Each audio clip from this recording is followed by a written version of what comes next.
Hey everyone, Tim from Booth.Events here. We've just released an update and it's got a new feature called scene blending, and I just want to quickly show that to you here. So if you remember, SceneSelect is our background removal technology, and up until now what it's always done is completely replace the background of the image. It cuts out the subject and puts them on top. Well, what if you want not to completely replace the background, but overlay something on top of it? So that's what you can now do. So to make a quick demo, I've got a picture here on the Booth.Events app of just this young woman on a blue background. Now, if you take a look at the bottom right there, you can see kind of the scene, the lighting of the backdrop kind of fades off a bit, right? And perhaps in your application, she might have some shadows because you don't have time to set up super professional lighting like this in a regular gig, right? Okay, well, so now what you can do is instead of replacing that background, you can overlay a scene that has transparency on top. So what if we wanted to make it darker? Let's choose this last option here. So you can see she is still the same brightness as before, but that backdrop is kind of more severe, more contrasty, more punchy, because I'm overlaying a black gradient on top of it.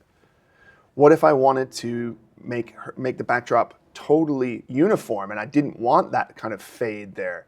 Well, I could overlay I could use a scene that has a white gradient with some transparency in the background like this.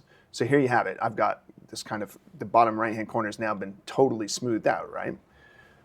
Okay, so then one more effect, you can also do kind of creative stuff. You can do like a spotlight effect where the subject is entirely unmodified, but it's just the background that has that spotlight changed. I'm not sure why you want to do that, but I'm just demonstrating the different things that you can do.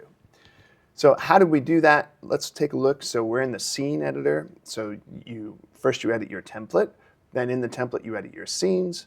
And what I've got three different gradients, and I'm going to show you how I made those.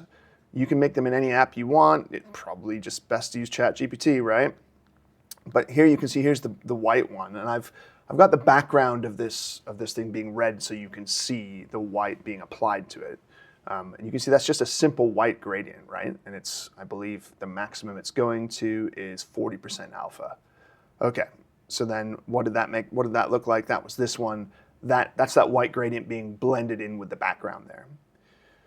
So in the scene editor, you can see I've got the blending options now. So what you do is you click these three dots and you click Manage Blending, and now you've got the blend method here. And by default, it's going to be not blended, so it's going to totally replace the background. So in this case, it would just be all white, which is not what we want. And you're going to find that different blending methods work better for depending on what you're trying to do. So for me, for brightening something, I use the screen blending method, and for darkening, I use the overlay blending method.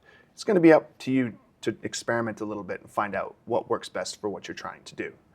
For the fake spotlight thing that I was messing around with, I used the source over blending method.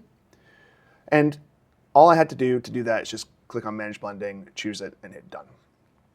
Okay, that's it. That's a cool way of getting really neat new effects on your scenes and kind of giving you the power to smooth out your backdrop, preserving the shadows. So if she has shadows on the backdrop, these would all be preserved because it'd be blended in. You get a more realistic look. Okay. Thanks a lot for watching. I hope you love this new feature.